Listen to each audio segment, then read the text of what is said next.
Hello students, मैं आपका biology teacher Rohit Yadav.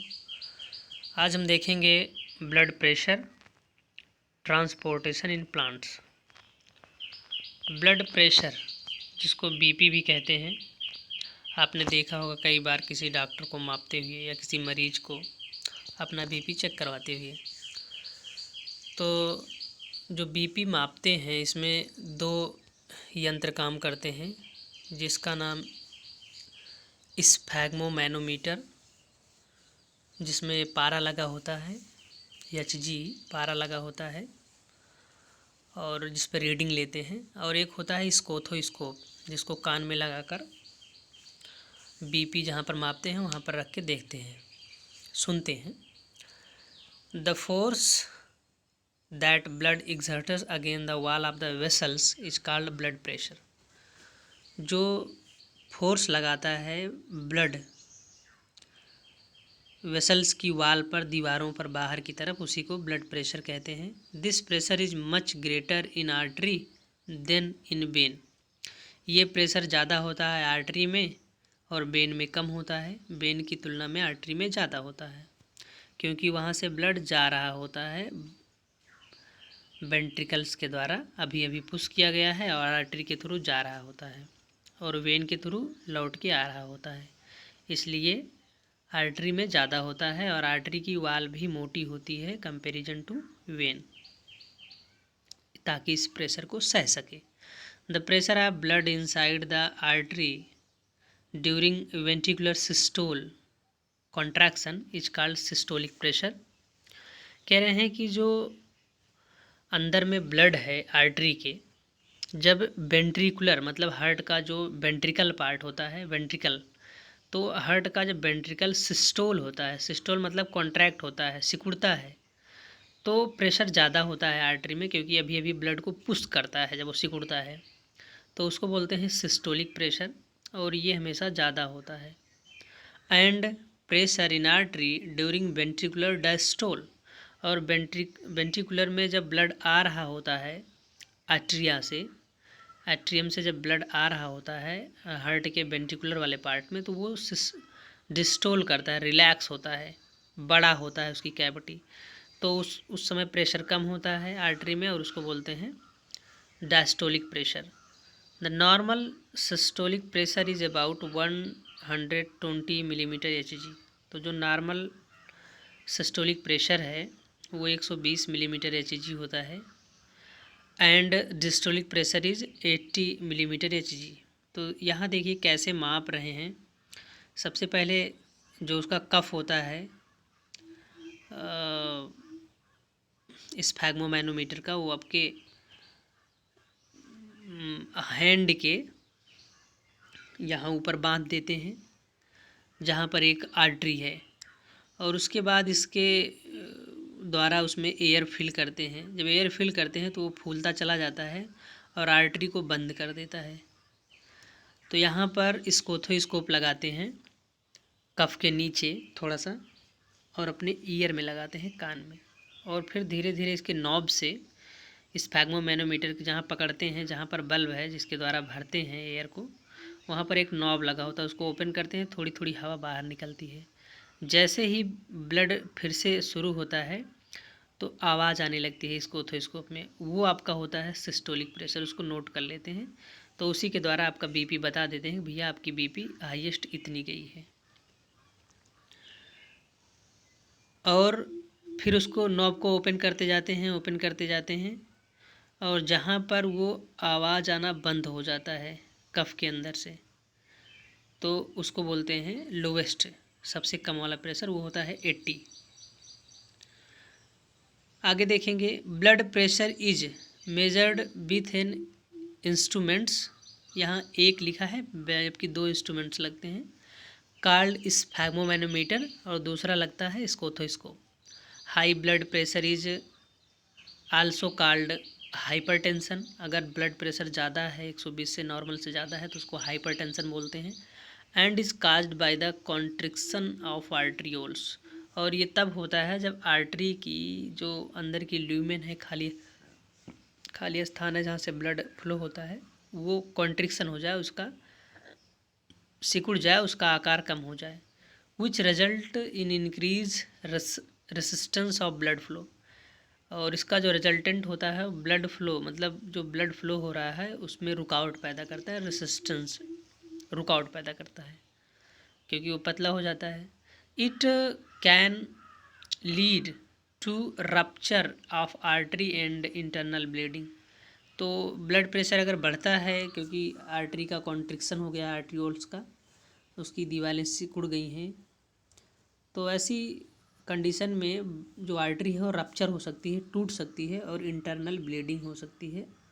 आपके बॉडी के अंदर किसी ऑर्गन के अंदर ब्लीडिंग, इंटरनल ब्लीडिंग हो सकती है। ट्रांसपोर्टेशन इन प्लांट्स, प्लांट्स में चीज़ें ट्रांसपोर्ट कैसे होती हैं, अब इसको देखेंगे हम।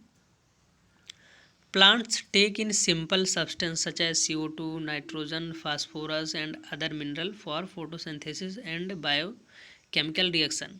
प्लांट्स बहुत चीज़ें, सरल चीज़ें लेते हैं, जैसे कि कार्बन डाइऑक्साइड लेते हैं, नाइट्रोजन, फास्फोरस और अदर मिनरल्स लेते हैं। मिनरल्स मतलब जैसे sodium ion, chloride ion, magnesium ion,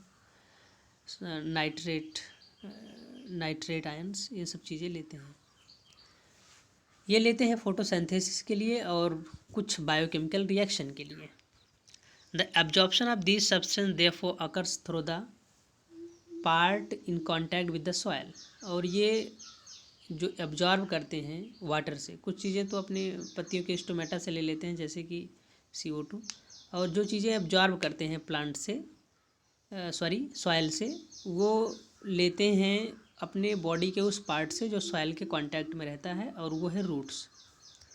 if the distance between soil containing organ and chlorophyll containing organ are small, कह रहे हैं कि अगर जहाँ पर ये सॉइल से जुड़ा हुआ है रूट, और जहाँ पर ये क्लोरोफिल है, जहाँ पर मतलब फूड बन रहा है, फोटोसिंथेसिस हो रहा है, अगर इन दोनों के बीच की दूरी बहुत कम है तो energy and raw material can easily diffuse to part of the plants.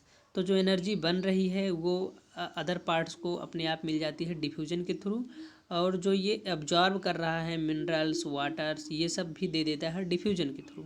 और ये तो ऐसी कंडीशन में कोई ट्रांसपोर्ट का सिस्टम नहीं पाया जाता क्योंकि वो अपने आप चला जाएगा, दूरी भी बहुत ज़्यादा नहीं है। तो ये होता है एल्गी में, ब्रायोफाइट्स में। बाकी जो प्लांट्स हैं जो काफ़ी लंबे होते हैं जैसे एंजियोस्पर्म, जिम्नोस्पर्म, टेरिडोफाइटा, तो इन सब में जो है वो ट्रांसपोर्ट के लिए सिस्टम डेवलप हो जाता है जिसको आप वैस्कुलर बंडल बोलते हैं, जिसमें 2 पार्ट्स आते हैं, जाइलम एंड फ्लोएम। आगे देखेंगे, if these distance become large because of change in plant body design, कह रहे हैं अगर इन दोनों के बीच में डिस्टेंस ज़्यादा है, दोनों कौन, एक तो रूट जहाँ से वो एब्जॉर्ब कर रहा है वाटर को, मिनरल्स को और सारे कंपाउंड्स को, और जहाँ पर फूड का प्रिपरेशन हो रहा है, जहाँ पर फोटोसिंथेसिस हो रही, जहाँ पर क्लोरोफिल है मतलब पत्ती, अगर इन दोनों के बीच की डिस्टेंस ज़्यादा है तब diffusion process will not be sufficient to provide raw material. तो डिफ्यूजन प्रोसेस के थ्रू रॉ मटेरियल पहुँच नहीं पाता है in leaves and energy in roots, lips में नहीं पहुंच पाता है जो एब्जॉर्ब किया है रूट्स, और एनर्जी जो बनाया है पत्तियों में वो रूट्स तक नहीं पहुंच पाता है, अदर पार्ट्स तक नहीं पहुंच पाता है। A proper system transportation is therefore essential in such situation, और ऐसी स्थिति में उसे एक प्रॉपर ट्रांसपोर्ट सिस्टम की ज़रूरत पड़ती है। एग्जाम्पल है टेरिडोफाइडा, जिम्नोस्पर्म एंड एंजियोस्पर्म। ये कुछ किंगडम्स हैं प्लांट्स के जिसमें क्या कहते हैं इसको, फाइलम, कुछ फाइलम है प्लांट्स के जिसमें टेरिडोफाइटा, जिम्नोस्पर्म, एंजियोस्पर्म हैं, और ये प्लांट्स आते हैं। एंजियोस्पर्म मतलब वो प्लांट्स जिसमें फूल होते हैं, जितना भी प्लांट्स आप देखें जिसमें फूल होते हैं सब एंजियोस्पर्म है। जिम्नोस्पर्म है जिसमें नेक्ड सीड बनते हैं, जैसे साइकस, पाइनस, ये प्लांट्स ज़्यादातर कश्मीर की तरफ पाए जाते हैं, पहाड़ी क्षेत्रों पर। टेरिडोफाइट्स हैं, ये प्लांट्स बहुत बड़े तो नहीं होते, छोटे होते हैं, ये भी पहाड़ी रीजन पर पाए जाते हैं, हिली एरिया पर। आगे है दीज, अपने यहाँ ज़्यादातर प्लांट्स एंजियोस्पर्म हैं। These two pathway are constructed in independently organized conducting tubes. और ये दोनों पाथवे जो है बनाई जाती हैं स्वतंत्र रूप से कुछ ट्यूब्स के द्वारा। One the xylem move water and mineral, एक है जाइलम जो कि मूव करता है वाटर को और मिनरल्स को, ऑब्टेन्ड फ्रॉम द सॉइल, और उनको लेता है सॉइल से। द अदर फ्लोएम, और दूसरा है phloem, transport products of the photosynthesis from the leaves where they are synthesized to other part of the plant. और यहाँ जहाँ पर लीव्स में फूड बनता है वहाँ से लेके अदर पार्ट्स को ट्रांसपोर्ट करता है phloem. Transport of water in xylem, अब हम देखेंगे वाटर का ट्रांसपोर्ट कैसे होता है। In xylem tissue vessels tracheids of the roots stem and leaf are interconnected to form a continuous system of water conducting channel reaching all parts of the plants। यहाँ पर xylem tissue, vessels और ट्रैकिट्स ये सब tubular structure बनाते हैं जो पूरे body को कनेक्ट करते हैं, रूट्स को, स्टेम को, पत्ती, लीव्स को, सबको कनेक्ट करते हैं। Are inter connected to form a continuous system, और एक कंटिन्यूस सिस्टम बनाते हैं, कहीं पे ब्रेकेज नहीं होता है। Water conducting channel reaching all parts of the plants, और जो कि हर पार्ट्स में, किसी भी प्लांट्स के हर पार्ट में पहुंचाते हैं। आपके घर में जैसे प्लम्बर आता है तो वाटर की सप्लाई के लिए किचन में, बाथरूम में जो टंकी ऊपर रखी है छत पे, वहाँ पर जो पाइप लगाता है कुछ इसी टाइप से उसमें भी अरेंज होता है, और कोई भी पार्ट बचने नहीं पाता है जहाँ पर जाइलम की ट्यूब की सप्लाई नहीं होगी। At the roots cell in contact, at the roots cell in contact with the soil actively take up ion. ये देखिए ध्यान से सुनेंगे क्या कह रहा है। ये कह रहा है जो रूट्स है और रूट्स में जो सेल हैं वो जो आयन को लेती हैं सॉइल से, वो दो तरीके से ले सकती हैं, एक तो एक्टिव एक पैसिव। तो पैसिव क्या है, मतलब कि सॉइल में आयन ज़्यादा हों और उस जो सेल है रूट्स की उसमें कम हो तो अपने आप चले आएँ, लेकिन ऐसा नहीं होता, ये एक्टिवली लेती है। एक्टिवली मतलब ज़्यादा है सॉइल में आयन तो भी ले लेगा, ये सेल में खींच लेगा, ले लेगा, और अगर सॉइल में आयन कम है तब भी ले लेगा। इसके सेल में ज़्यादा है आयन, सॉइल में कम है तब भी ले लेगा ये। तो इसमें जो है एक्टिव ट्रांसपोर्ट बोलते हैं इसको, और इसमें एनर्जी खर्च होती है। तो इसका फ़ायदा क्या है, फ़ायदा देखिए क्या है। This create a difference in the concentration of these ion. तो इसमें एक कंसनट्रेशन जो है डिफरेंस बन जाता है, क्योंकि सेल में ज़्यादा आयन हो गए और मिट्टी में कम हो गए, सॉइल में कम हो गए।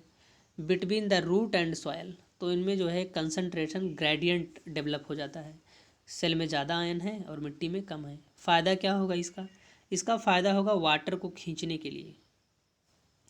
Water therefore move into the roots, तो वाटर क्या करेगा, वो मूव कर देगा अपने आप सॉइल से रूट्स की तरफ, क्योंकि वहाँ पर कंसनट्रेशन ज़्यादा है मिनरल्स का, तो उस कंसनट्रेशन को डाइल्यूट करने के लिए वाटर सॉइल से अपने आप चलाएगा रूट्स में। Water therefore move into the roots from the soil to eliminate this differences, इस डिफरेंस को कम करने के लिए, इस डिफरेंस को ख़त्म करने के लिए, इस डिफरेंस को समाप्त करने के लिए वो अपने आप जो है सॉइल से मूव कर जाएगा सेल की तरफ। This means that there is steady movement of water into root xylem, और इस प्रकार से एक कंटिन्यूअस, एक लगातार मूवमेंट वाटर का बना रहता है जाइलम में सॉइल से, creating a column of water that is steadily push upward. और इस प्रकार से एक कॉलम बन जाता है, एक कह लीजिए जो ट्यूबुलर स्ट्रक्चर है जिसमें पानी जा रहा लगातार, उस तरह से एक कॉलम क्रिएट हो जाता है जो लगातार वाटर को ऊपर की तरफ पुश करता रहता है। The plant has an adequate supply of water, plant adequate मतलब कि एक नॉर्मल उपलब्धता, जितनी ज़रूरत है उतनी सप्लाई ऑफ वाटर बनाए रखता है। The water which is lost through the stomata is replace by the water from the xylem vessels in the leaves. और जो वाटर लॉस होता है, ख़त्म होता है स्टोमेटा के थ्रू, जो ट्रांसप्रेशन प्रोसेस के द्वारा, तो वो जो है हमेशा उसकी भरपाई की जाती रहती है जो जाइलम के वेसल्स के द्वारा जा रहा है रूट से होके। In fact, evaporation of water molecules from the cell of the leaf create a suction which pull water from the xylem cell of the roots। कह रहे हैं कि ये जो है, जो इवेपरेशन हो रहा है, जो वाटर जो है इवेपरेट होके निकल रहा है स्टोमेटा के थ्रू, वो एक प्रकार से प्रेशर क्रिएट करता है, एक सक्शन खींचता है पानी को, एक प्रकार का पुल लगाता है, फोर्स लगाता है वाटर को अपनी तरफ खींचने का, from the xylem cell of root. वो जाइलम के थ्रू रूट्स पर एक प्रेशर क्रिएट करता है कि वो और पानी लेके आए और ऊपर की तरफ लेके जाता रहे। और ये प्रेशर क्रिएट करता है जो ऊपर से इवेपरेट हो रहा है, पत्तियों से जो वाटर इवेपरेट हो रहा है तो वहाँ से तो निकलता जा रहा है, लेकिन वो पीछे जो वाटर है उसको और खींचने के लिए एक प्रेशर भी डेवलप कर देता है, एक सक्शन प्रेशर। जैसे कि हम लोग जब अपना जो हैंड पंप है उसको जब चलाते हैं तो जो उसका वार्सल है वो एक सक्शन क्रिएट करता है और चकबाल ओपन हो जाता है और वाटर ऊपर चलाता है, कुछ ऐसा ही प्रेशर क्रिएट करता है। तो चलिए देखते हैं ट्रांसपिरेशन क्या होता है। The loss of water in the form of vapour from the aerial part of the plants is known as transpiration.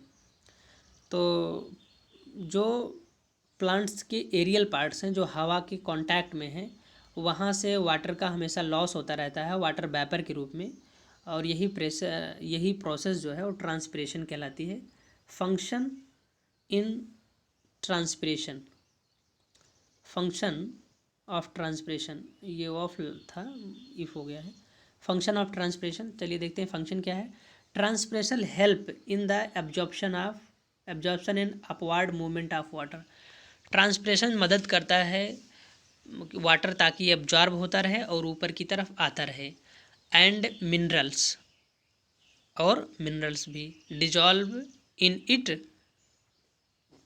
From root to leaves, और मिनरल जो है उसमें डिजॉल्व होता रहे और वो रूट्स से होकर लीव्स तक पहुंचता रहे। दूसरा है it also help in the temperature regulation, और ये जो है अपनी बॉडी का टेम्परेचर रेगुलेट करता है। जैसे हम लोगों के बॉडी से स्वेटिंग होता है, पसीना निकलता है, फिर वो स्वेटिंग तब तक हमारी बॉडी कूल नहीं होती है जब तक वो जो पसीना है, जो स्वेट है, वो इवेपरेट होकर उड़ने ना लगे। तो उसी प्रकार से ये ट्रांसपिरेशन के थ्रू जब ये वाटर वेपर में चेंज होकर उड़ता है तो इसकी बॉडी कूल हो जाती है। तीसरा है the effect of root pressure in transport of water is more important in night. लेकिन रात के समय तो ट्रांसपिरेशन होता नहीं है, बहुत ही कह लीजिए कम, बहुत लो, तो मतलब एकदम नगण्य मान सकते हैं, नहीं होता है। तो ऐसे में जो वाटर का ट्रांसपोर्टेशन होता है वो रूट प्रेशर पर डेवलप करता है, रूट प्रेशर पर डिपेंड होता है। उस समय रूट जो प्रेशर लगाती है ऊपर की तरफ वाटर को जाने के लिए, सिर्फ वही जो है होता है जो पानी को ऊपर भेजता रहता है। आगे देखेंगे, ये आपका फिगर है, आप इसको ज़रूर बना लीजिएगा, चाहे तो इतनी डाल मत दिखाइए, कम ही डाल दिखाइए, लेकिन बना लीजिएगा। During the day when the stomata are open, दिन में जब स्टोमेटा ओपन रहता है, transpiration pull become the major driving force in the movement of water in the xylem. उस समय, दिन के समय जब स्टोमेटा ओपन रहा होता है तो उस समय जो ट्रांसपिरेशन पुल है वही काफ़ी होता है वाटर को ऊपर की तरफ खींचने के लिए जाइलम के through. Transport of food and other substance, तो आगे देखेंगे ट्रांसपोर्ट फूड मटेरियल का कैसे होता है और उसको क्या बोलते हैं प्लांट्स में। This transport of soluble products of photosynthesis is called translocation.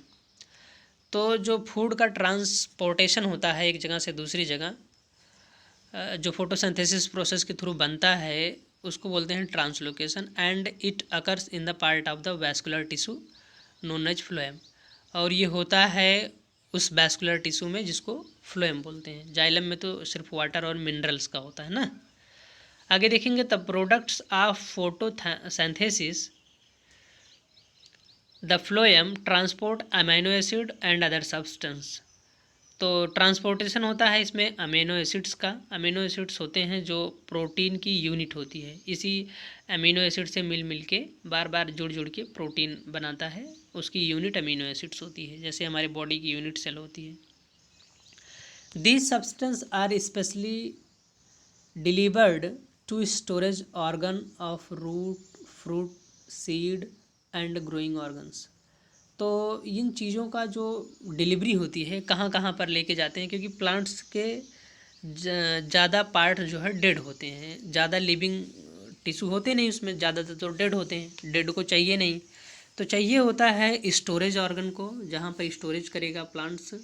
तो आप जानते हैं प्लांट्स में बहुत सारी अलग अलग प्लांट्स होते हैं, कोई अपने रूट में स्टोरेज करता है, कोई अपने लीव्स में करता है, कोई फ्रूट्स में करता है, कोई स्टेम में करता है। अब जैसे रूट्स की बात करें तो कैरेट, रेडिस हो गए, और पत्ती की बात करें जो लीव्स में स्टोरेज करते हैं तो स्पिनच हो गए, कोरिएंडर हो गए, और जो अपने स्टेम में करते हैं वो केन शुगर हो गए। तो इस प्रकार से सब अलग अलग स्टोरेज करते हैं अलग अलग प्लांट्स। और फ्रूट्स में तो स्टोरेज होता ही है फूड मटेरियल का, एंड सीड, और सीड्स में भी होता है एम्ब्रियो के लिए, एंड ग्रोइंग ऑर्गन्स, और जो अभी नई नई कलियाँ निकल रही हैं ग्रोइंग ऑर्गन है उनमें सप्लाई होती है, क्योंकि वहाँ ज़्यादा ज़रूरत होती है। The translocation of food and other substance take place in the sieve tube with the help of adjacent companion cell both in upward and downward direction.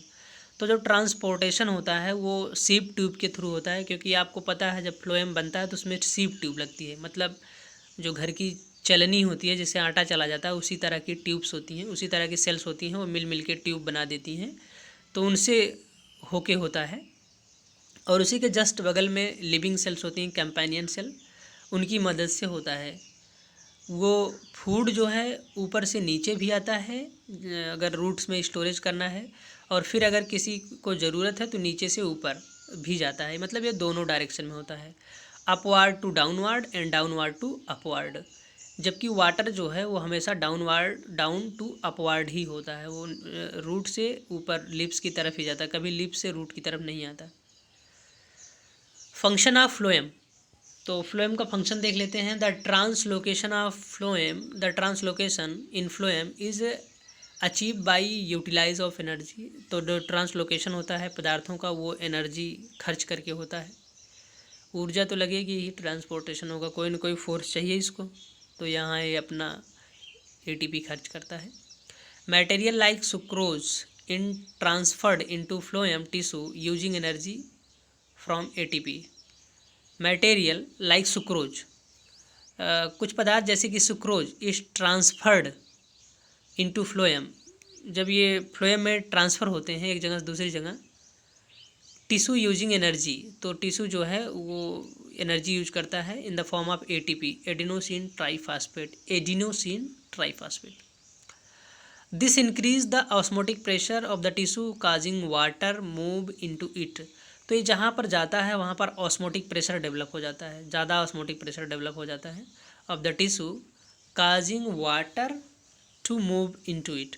तो जब वहाँ ऑस्मोटिक प्रेशर ज़्यादा हो जाता है तो वाटर जो उसके एडजेसेंट बगल से है वो उसकी तरफ मूव करने लगेगा, क्योंकि वहाँ प्रेशर ज़्यादा हो गया, osmotic pressure. This pressure move the material in the phloem to tissue which have less pressure. और ये जो मटेरियल है जो प्रेशर डेवलप हुआ है तो ये उस तरफ मूव करेगा जिधर ऑस्मोटिक प्रेशर कम है, उस तरफ ये फूड मटेरियल अपने आप मूव कर जाएगा। This allow the phloem to move material according to plants need. और इस तरह से फ्लोएम जो है मटेरियल को मूव कराता है जहाँ पर प्लांट्स की ज़रूरत है। Example in the spring sugar stored in root or stem. Spring season में जो है शुगर मतलब वही जो बनता है ग्लूकोज, बाद में वो स्टोरेज हो जाता है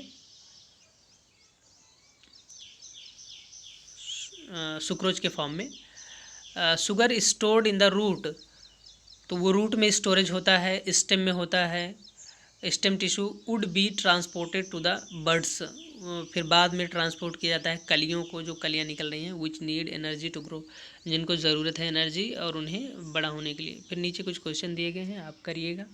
अगर नहीं कर पाते हैं तो कमेंट करके बताइए, मैं आपकी हेल्प करूँगा। Thank you. और वीडियो कैसी लगी तो कमेंट करके बता सकते हैं।